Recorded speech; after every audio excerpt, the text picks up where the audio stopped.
দূরে সে পাশে বসে, পায়ে পায়ে কখনো চলে যায় দূর।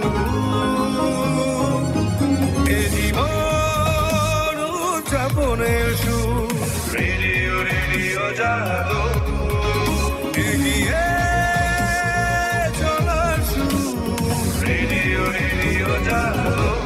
90.8 megahertz community radio, Jadavpur university. শুরু হচ্ছে আমাদের বিশেষ অনুষ্ঠান ম্যাটিক্স কৃষি পাঠশালা।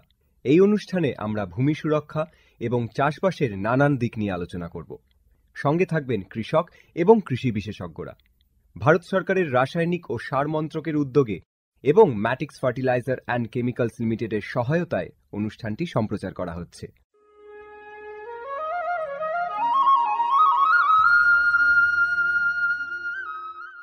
আজ আমাদের আলোচনার বিষয় role of fertiliser in hydroponics and vertical farming, অর্থাৎ হাইড্রোপনিক্স এবং উলম্ব কৃষিকাজে সারের ভূমিকা। এই আলোচনাটি শুনবেন কৃষি সংক্রান্ত ঘোষণার পর।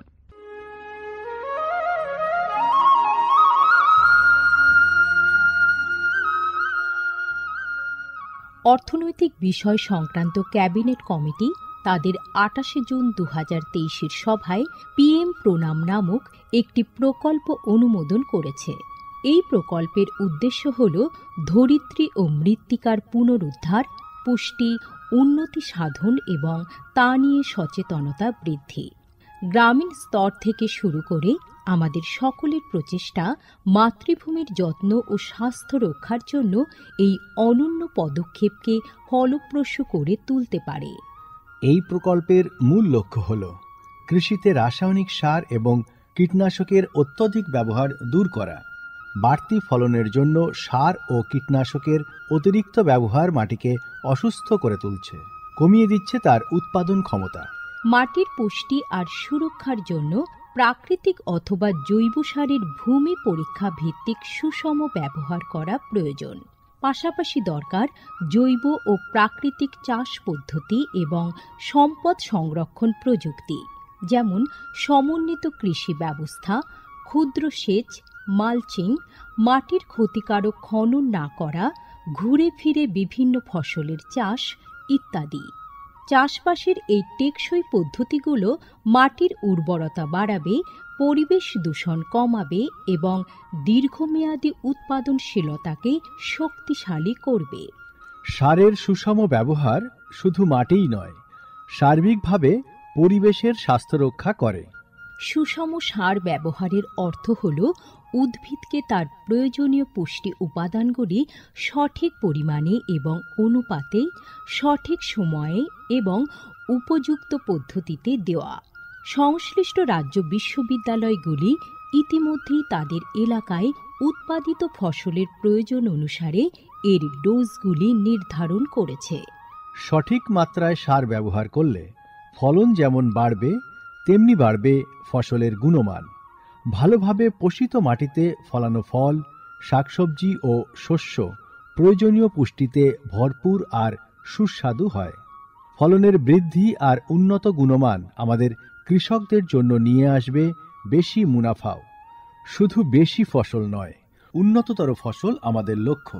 এই কৌশলে লাভবান হবে প্রত্যেকে, আমাদের কৃষকরা, আমাদের পরিবেশ এবং সর্বোপরি আমরা সকলে। বিচার বিবেচনার সঙ্গে পরিপোষক ব্যবহার করলে কেবল ফলনই বাড়ে না, প্রজন্মের পর প্রজন্ম জমি থাকে উর্বর। সুতরাং আসুন, একটি উজ্জ্বল এবং স্থায়ী কৃষি ভবিষ্যতের জন্য আমরা সুষম সার ব্যবহারের প্রচার ও অনুশীলন চালিয়ে যাই।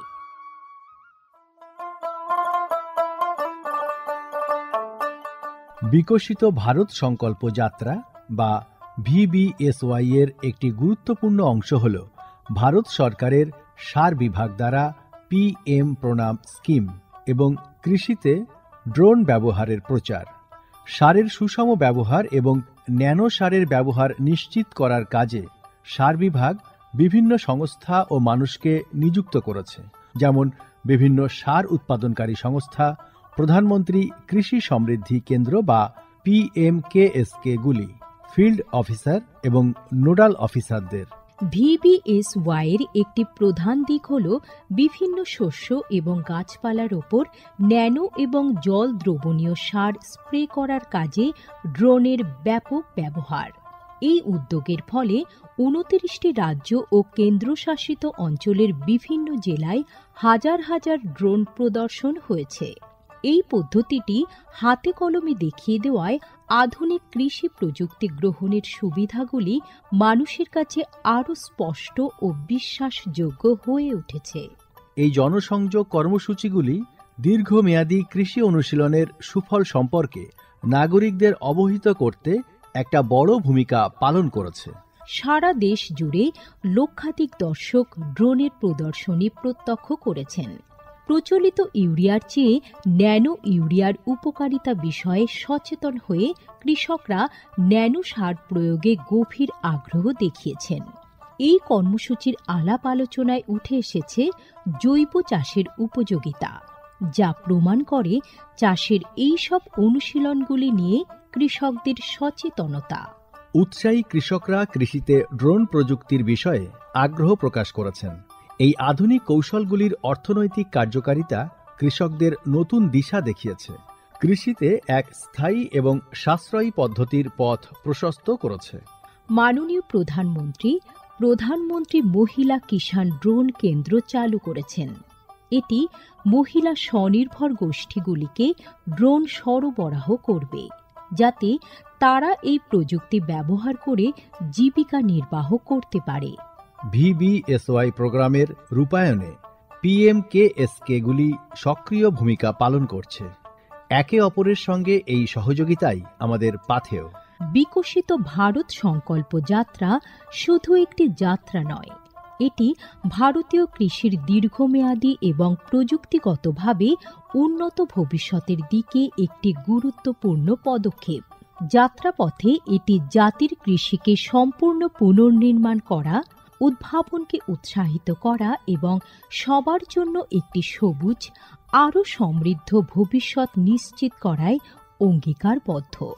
ড্রোন প্রযুক্তি, ন্যানো সার এবং দীর্ঘমেয়াদী কৃষি অনুশীলনের প্রচারের মাধ্যমে এটি কেবল সচেতনতায় তৈরি করছে না, আরও সমৃদ্ধ এবং পরিবেশ বান্ধব ভবিষ্যতের জন্য নব প্রযুক্তিকে গ্রহণ করতে কৃষকদের অনুপ্রাণিত করছে। এই কৃষি বিপ্লবের গতি প্রকৃতি প্রত্যক্ষ করলে এটা স্পষ্ট হয় যে VBSY একটি বিকশিত, উন্নত এবং দীর্ঘজীবী ভারতের বীজ বপন করছে।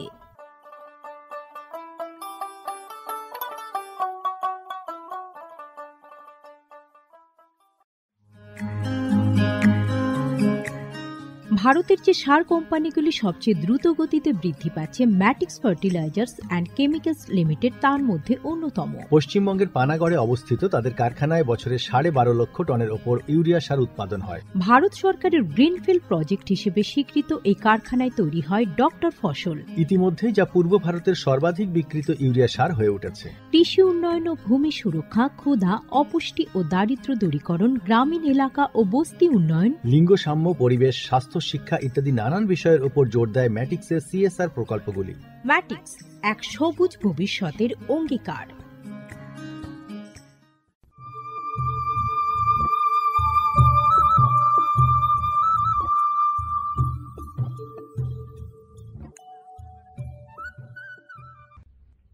ম্যাটিক্স কৃষি পাঠশালায় আপনাদেরকে স্বাগত।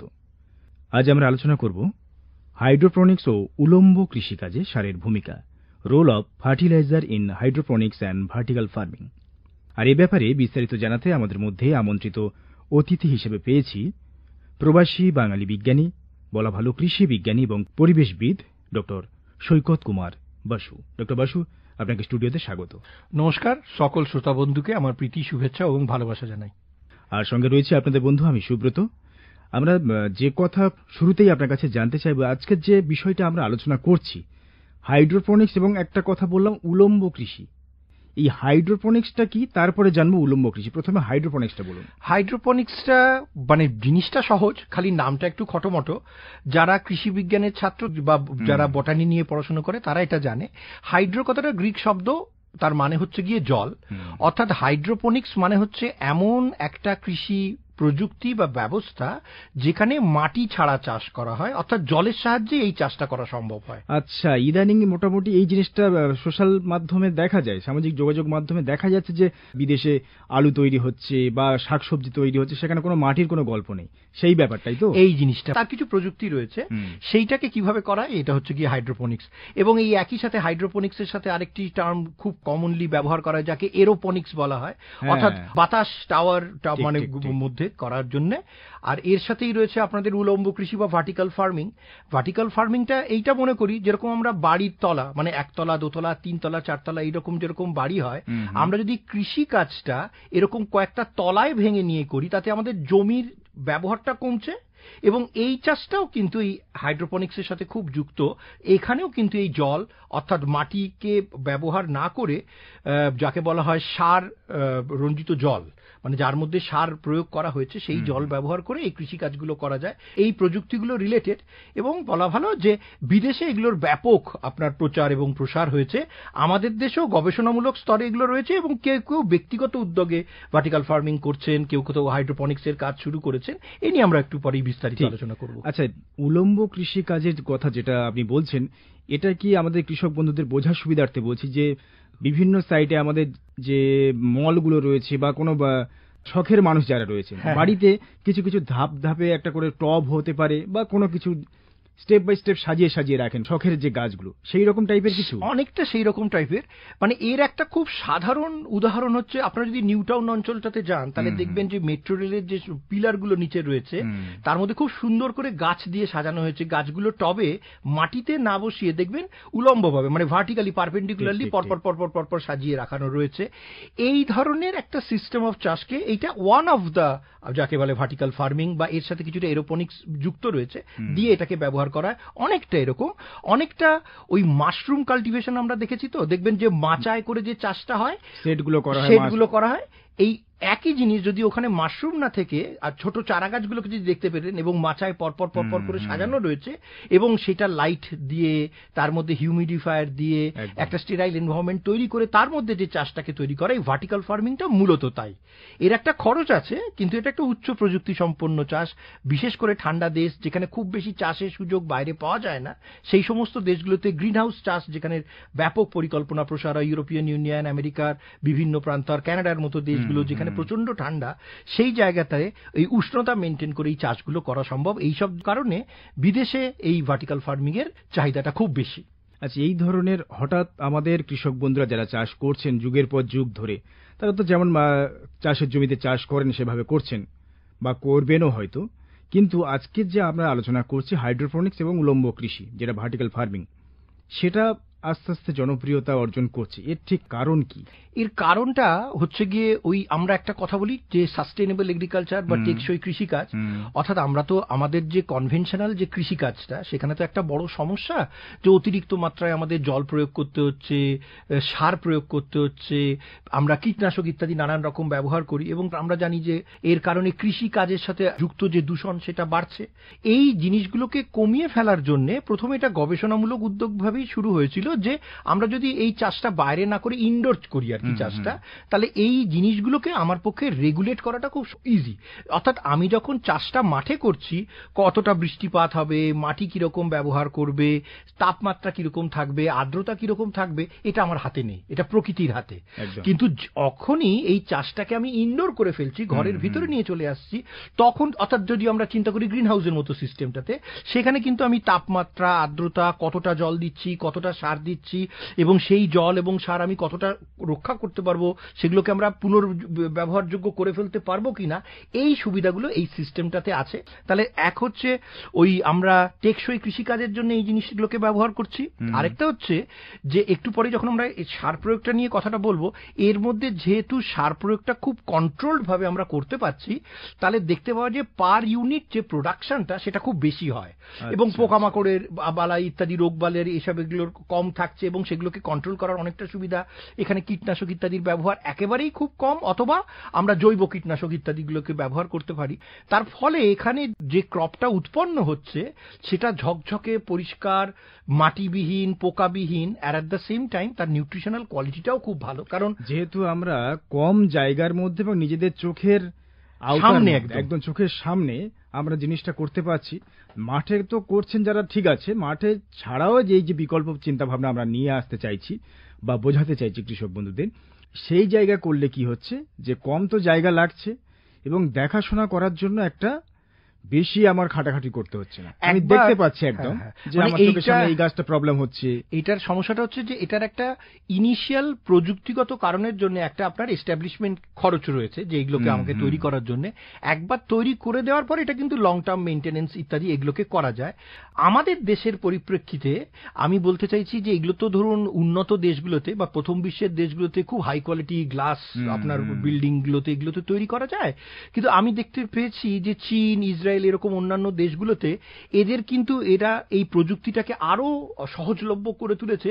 আপনার পলি হাউস, পলিমালচিং বা ওই ট্রান্সপারেন্ট যে সমস্ত প্লাস্টিক গুলো আজকাল পাওয়া যাচ্ছে, যেগুলো জিপ লক দিয়ে খোলা যায়, জিপ লক দিয়ে বন্ধ করা যায়, সেইখানেও কিন্তু কম পয়সার মধ্যে এই সিস্টেম অনেকে চালু করে ফেলতে পারছেন। অনেকে বাড়ির ছাদেও এই প্রক্রিয়াকরণটা করে ফেলতে পারছেন। আমাদের দেশের একটা সুবিধা হচ্ছে এইটা, আমাদের দেশে তো আলোর অভাবটা নেই, সূর্যের আলো, যেহেতু বছরের বেশিরভাগ সময়টাতেই আমরা পর্যাপ্ত পরিমাণে সূর্যালোক পাচ্ছি, তাহলে ওপেন এলাকা, সেইখানে আমাদের এই লাইটের খরচটা কিন্তু অনেকটা কমিয়ে ফেলতে পারি। এবং এই ঠান্ডা দেশে যেটা হয় যে আপনার একটা লাইটের মানে বিভিন্ন কালারের লাইট, বিভিন্ন এলইডি লাইট ব্যবহার করলেও তাদেরকে তো গাছের সালোক সংশ্লেষটা করতে দিতে হবে। আপনি যতই তাকে পুষ্টি করার জন্য ওই জলের মধ্যে সারটা মিশিয়ে তাকে প্রোভাইড করুন, কিন্তু এই সালোক সংশ্লেষের করা তাদের একটা বড় খরচ হচ্ছে লাইটিং এর ব্যাপারটা। এই লাইটিং এর খরচাটা কিন্তু আমাদের দেশের ক্ষেত্রে আমরা অনেকটা কমিয়ে ফেলতে পারি। এবং এই চাষটাকে অনেকে যারা ব্যবহার করছেন, এটা একটা এনার্জি সেনজিটিভ, কারণ এর মধ্যে প্রচুর পরিমাণে আপনার বিদ্যুৎ ইত্যাদি ব্যবহার করা হচ্ছে।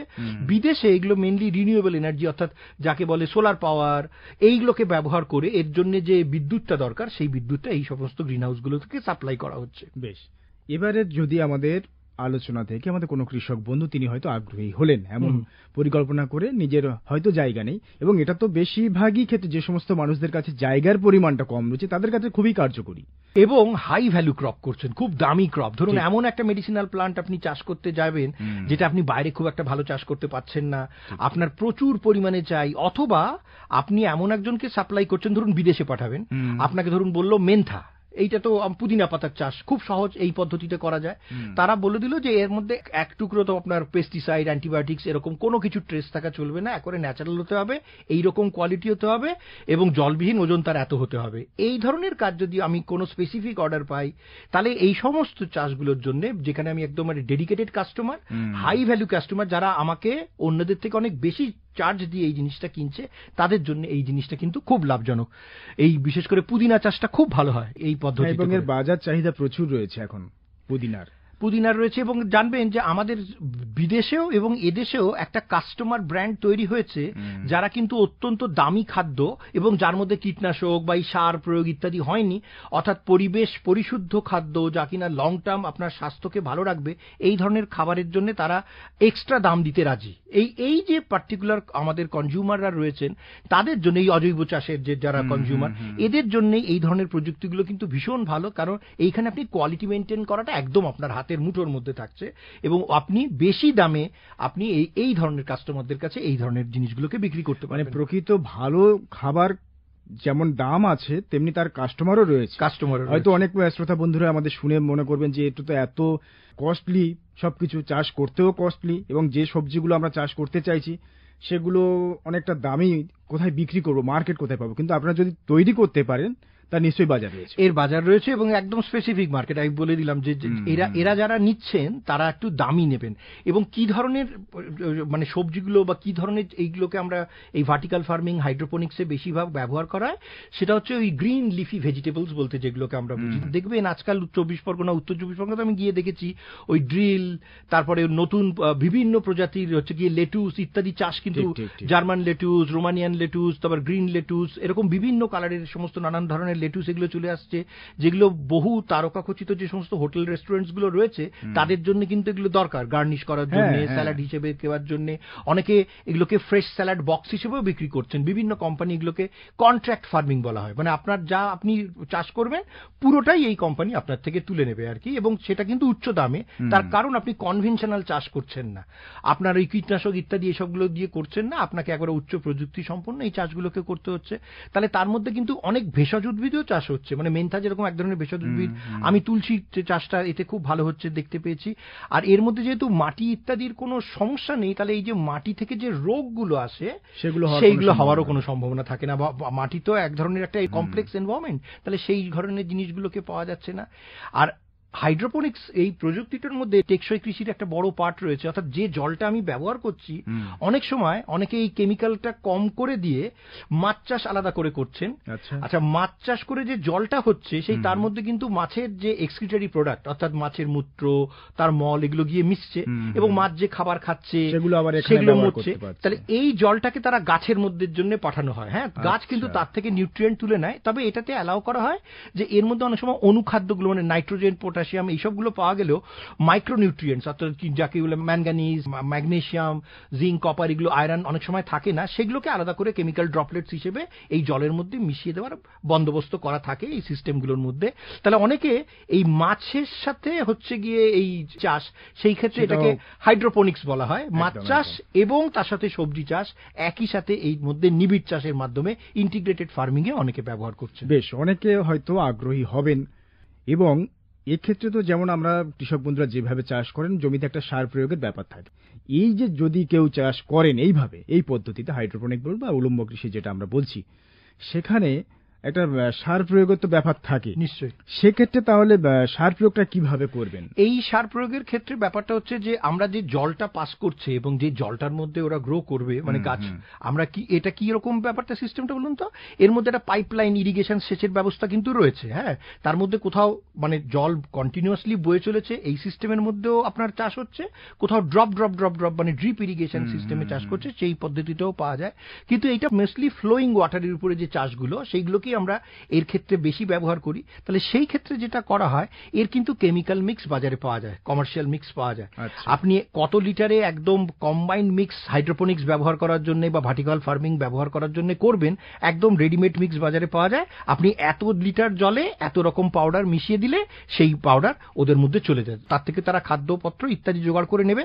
এবং এর একটা লাইফ সাইকেল থাকে যে এতদিন অন্তর অন্তর আপনাকে জলটাকে পাল্টাতে হবে, এবং জলের মধ্যে অক্সিজেনেশনটা মেনটেন করার জন্য ঠিক যেরকম অ্যাকোয়ারিয়ামে বুদবুদ বাবল কাটানো হয়, এখানে যে ট্যাঙ্কটা তৈরি হয়েছে সেই ট্যাঙ্কের মধ্যেও বুদবুদ বাবলের ব্যবস্থা করে রাখতে হয়, যাতে জলের মধ্যে অক্সিজেনটা থাকে, রুট যাতে সেই অক্সিজেনটুকু পান। বেশ, এবারে প্রত্যেকটা চাষের ক্ষেত্রে যেহেতু আমাদের কৃষক বন্ধুদের তো ভালো মন্দ ভেবে আমাদের বলতে হবে, সেই কারণে যে সুবিধা তো অনেক কথা বললেন, সুবিধার দিক রয়েছে, নানান দিক রয়েছে, কিন্তু কিছু কিছু ক্ষেত্রে তো সমস্যা রয়েছে, চ্যালেঞ্জিং কিছু রয়েছে, সেগুলো কি রয়েছে, তার প্রতিকার কিভাবে? চ্যালেঞ্জের প্রথমটা হচ্ছে অর্থনৈতিক। তার কারণটাই এটা হচ্ছে বিদেশি প্রযুক্তি, বিদেশে এগুলো মাস স্কেলে করা হয়। যত বড় আকারে এই ভার্টিক্যাল ফার্মিং বা হাইড্রোপনিক্স করবে, তত আপনার ইউনিট প্রতি চার্জ কমে যাবে, খরচাটা কমবে। কিন্তু ইনিশিয়ালি যে সমস্ত কৃষক বন্ধুরা এটার জন্য ভাবনার চেষ্টা করছেন, তাদেরকে তো ছোট করে শুরু করতে হবে। তাহলে আমি যেটাকে সাজেশন করি, কস্ট ডাউন করার জন্য প্রাথমিকভাবে আপনার ছাদে বা আপনার কোনো একটা জায়গা, যেটা হয়তো কনভেনশনাল চাষের জন্য আপনি ব্যবহার জমিটা অতটা ভালো নয়, সেই সমস্ত জায়গার মধ্যে আপনি একটা ছোট ইউনিট এস্টাবলিশ করার চেষ্টা করুন। এটার একটু অভিজ্ঞতা সঞ্চয় করে তবে যদি আমি কাজে নামি, তাহলে কিন্তু আমরা দেখতে পাবো। আরেকটা জিনিস যেটা আমি নিজে লক্ষ্য করে দেখেছি ভার্টিক্যাল ফার্মিং এর ক্ষেত্রে, দেখবেন এই যে টবে করে যে গাছগুলো লম্বা করে দেয়ালের থেকে ঝুলিয়ে দেওয়া হচ্ছে, আপনি দেখবেন বেশিরভাগ ক্ষেত্রে কিছুদিন পরে গিয়ে দেখছেন গাছগুলো কিন্তু শুকিয়ে যাচ্ছে। অর্থাৎ যে সেচ ব্যবস্থা বা যে সেচ সিস্টেম এটার মধ্যে ব্যবহার করা হচ্ছে, সেটা কন্টিনিউয়াস জল প্রোভাইড করতে পারছে না বা ময়েশ্চার দিতে পারছে না, তার ফলে বাতাসের ফলে তারা শুকিয়ে গিয়ে কিছুদিনের জন্য তারা নিউট্রিয়েন্ট পাচ্ছে না, মারা যাচ্ছে। দেখবেন ওই নিউ টাউন অঞ্চলগুলোতে যেসব জায়গায় পিলারে এই গাছগুলো বেশিরভাগই মারা যাচ্ছে, এবং এগুলো বেশিরভাগই অর্নামেন্টাল গাছ। তাহলে আমি বলি যে এই ভার্টিক্যাল ফার্মিং তৈরি হলো, কিন্তু এখানে না স্প্রেইং করা উচিত।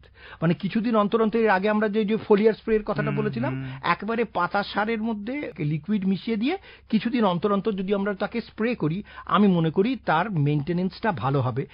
মানে ভার্টিক্যাল ফার্মিং ফার্মিং যেটা বাইরে মানে কাঁচের ঘরের বাইরে যেটা হচ্ছে, সেটা কিন্তু আমি দেখেছি আমাদের দেশের আর্দ্রতাই বলুন, তাপমাত্রার ফলেই খুব ভালো সাকসেস কিন্তু পাচ্ছে না। কিন্তু বদ্ধ ঘরের মধ্যে যারা ভার্টিক্যাল ফার্মিং করছেন খাঁচা বা মাচা পেতে, সেখানে কিন্তু তুলনামূলকভাবে সাকসেসটা বেশি পাওয়া যাচ্ছে। বাহ। আচ্ছা, আমাদের প্রায় অনুষ্ঠানের শেষের দিকে আমরা চলে এসেছি। আপনি দীর্ঘদিন ধরে কানাডাতে রয়েছেন এবং এদেশেও থাকছেন, কৃষি নিয়ে গবেষণা করছেন। যদি আপনার থেকে একটু জানতে চাই প্রতিবারের মতো, যে বিদেশের এই যে প্রযুক্তির কথা আমরা আজকের আলোচনা করছি, সেখানে ব্যবহার আর এখানকার ব্যবহার, এই দুটো দেশের মধ্যে যদি একটু কম্পেয়ারিং করি, তুলনামূলক আলোচনা করি, তাহলে ভবিষ্যৎটা কোথায় ভালো? ভবিষ্যৎটা এইটা হচ্ছে গিয়ে মানে শিল্প উন্নত দেশ যাদের কৃষি জমি এতটা নেই, যেরকম আমি কানাডার কথা বাদ দিলাম, আমি সিঙ্গাপুরের কথা যদি একটা এক্সাম্পল দিই, সিঙ্গাপুর হচ্ছে গিয়ে টেকনোলজি বেস একটা দেশ, তাদের কিন্তু এত চাষের জায়গা নেই, মানে চাষযোগ্য জমি তাদের এত বিপুল পরিমাণে নেই, অথচ তাদের জনসংখ্যা বাড়ছে, তাদের খাদ্য সুরক্ষা প্রয়োজন। এই সমস্ত দেশগুলোতে ভার্টিক্যাল ফার্মিংটা খুব কাজের জিনিস। তার মানে কি, যে আপনার কম জমিতে একটা বিধিবদ্ধ জায়গায় যেখানে আপনি একটা চাষ করতে পারতেন, যেহেতু আপনি বিভিন্ন লেয়ারে চাষ করছেন, অনেকগুলো তাকে চাষটা করছেন, আপনি একই জায়গায় অনেক বেশি পরিমাণ আপনার ক্রপ করতে পারছেন। কিন্তু আমাদের মতো দেশগুলোতে যেখানে আমাদের জমির সেই রকম অর্থে এত অসুবিধা নেই, সেই জায়গাতে করতে গেলে আমাদের জন্য হাই ভ্যালু ক্রপ, খুব ধরুন অর্কিড চাষ করতে চাই, এই ধরনের কৃষি ক্ষেত্রে আমরা যদি high value crop, high value horticulture করতে চাই, আমাদের দেশে এটা আপনাদের জন্য লাভজনক। কিন্তু এইটা হচ্ছে ঠান্ডা দেশ, যেখানে আপনার বছরের বেশিরভাগ সময়টাই ঠান্ডা থাকে, তারা কৃষি কাজ করবে কিভাবে? ইউরোপিয়ান বেশিরভাগ দেশগুলোতে, নেদারল্যান্ডস ইত্যাদিতে বা নরওয়ে, এই সমস্ত জায়গাগুলোতে কাঁচের ঘরে এই ভার্টিক্যাল ফার্মিং ব্যাপকভাবে করা হয়, এবং তাদের কাছে এই ক্রেতারা রয়েছেন যারা বেশি দাম দিয়ে এই ভেজিটেবলস কিনতে চাইছেন। তাদের কাছে তো আমাদের মতো এত সহজলভ্য ভেজিটেবলস পাওয়া যায় না, তাদের জন্য এইটা অনেক বেশি ভালো কাজ করে। তাহলে আমাদের দেশে হচ্ছে হাই ভ্যালু ক্রপের জন্য, আর বিদেশে যাদের দেশ ঠান্ডা, যেখানে কৃষি চক্রটা খুব কম, ছোট্ট সময়ের মধ্যে কৃষি কাজ সম্পন্ন করতে হয়, তাদের ক্ষেত্রে, অথবা কৃষি জমি নেই, সেই সমস্ত দেশের ক্ষেত্রে ভার্টিক্যাল ফার্মিং, হাইড্রোপনিক্স গুলো অনেক বেশি কার্যকরী। মানে আমরা যদি এখানকার কথা যদি ধরি, আমাদের দেশের কথা, যদি হাই ভ্যালু ক্রপ যেগুলো রয়েছে সেগুলো চাষ করলে, তার মানে আপনি বলছেন যে কৃষক বন্ধুরা লাভবান হতে পারবেন, সেইখানে কৃষক বন্ধুরা লাভবান হতে পারবেন। আমি সবসময় মনে করি এই ধরনের কাজগুলো যদি একটু কোঅপারেটিভ হিসেবে করা যায়, 4-5 জন কৃষক বন্ধু একসাথে মিলে ইনভেস্ট করে করতে পারলেন, তাহলে কিন্তু আপনার লাভটা বা আপনার খরচটাও কমে আসলো পার ইউনিট অনুযায়ী, এবং সব থেকে বড় কথা, এই প্রযুক্তিটার সাথে আপনাকে একটু মানে সম্পৃক্ত হতে হবে, তো কিছুটা সময় লাগবে, তাহলে একসাথে কোঅপারেটিভ করে করতে পারলে কিন্তু এটা একটা ভালো লাভজনক উদ্যোগে পরিবর্তিত হতে পারে। বেশ, আমরা আজকে আলোচনা করছিলাম role of fertiliser in hydroponic and vertical farming, অর্থাৎ হাইড্রোপনিক্স ও উলম্ব কৃষিকাজে সারের ভূমিকা। আর এই ব্যাপারে বিস্তারিত জানালেন এতক্ষণ খুব সুন্দরভাবে, তার ভালো মন্দ সব দিক বর্ণনা করলেন ডক্টর সৈকত কুমার বাসু, প্রবাসী বাঙালি কৃষি বিজ্ঞানী ও পরিবেশবিদ। ডক্টর বাসু, আপনাকে অসংখ্য ধন্যবাদ এত সুন্দরভাবে আমাদের কৃষক বন্ধুদেরকে বুঝিয়ে বলার জন্য। আপনাদেরও অসংখ্য ধন্যবাদ আমাকে আমন্ত্রণ জানার জন্য। আগামী অনুষ্ঠানে আবার আসার ইচ্ছা রইল। নমস্কার। নমস্কার। এতক্ষণ আপনাদের সঙ্গে ছিলাম আপনাদের বন্ধু আমি সুব্রত চক্রবর্তী। সবাই ভালো থাকুন, আবার কথা হবে। নমস্কার।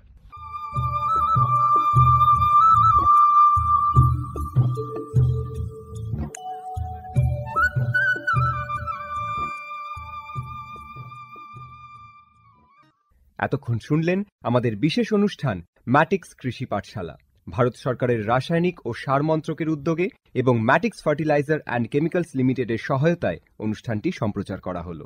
কেমন লাগলো এই অনুষ্ঠান আমাদের জানাতে পারেন। আমাদের ফোন নম্বর 0332457262, email ID radiojeu@gmail.com, YouTube channel radio JU এবং ইনস্টাগ্রাম radio_ju। আজকের মতো ম্যাটিক্স কৃষি পাঠশালা এই পর্যন্ত। শুনতে থাকুন কমিউনিটি রেডিও জেইউ 90.8 মেগাহার্টজ।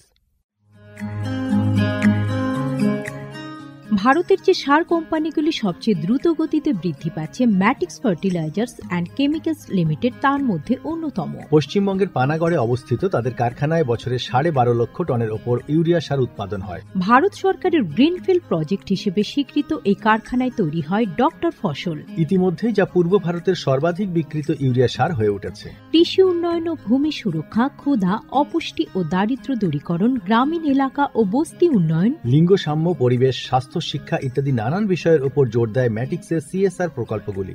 ম্যাটিক্স এক সবুজ ভবিষ্যতের অঙ্গীকার। মুক্ত চিন্তার পথে ভিন্ন মননের খোঁজ। যাদবপুর। আপনারা শুনছেন কমিউনিটি রেডিও যাদবপুর 90.8 মেগাহার্টজ। এই বেতার সম্প্রচারটি যাদবপুর বিশ্ববিদ্যালয়ের technical education quality improvement programme TEQIP-র অংশ।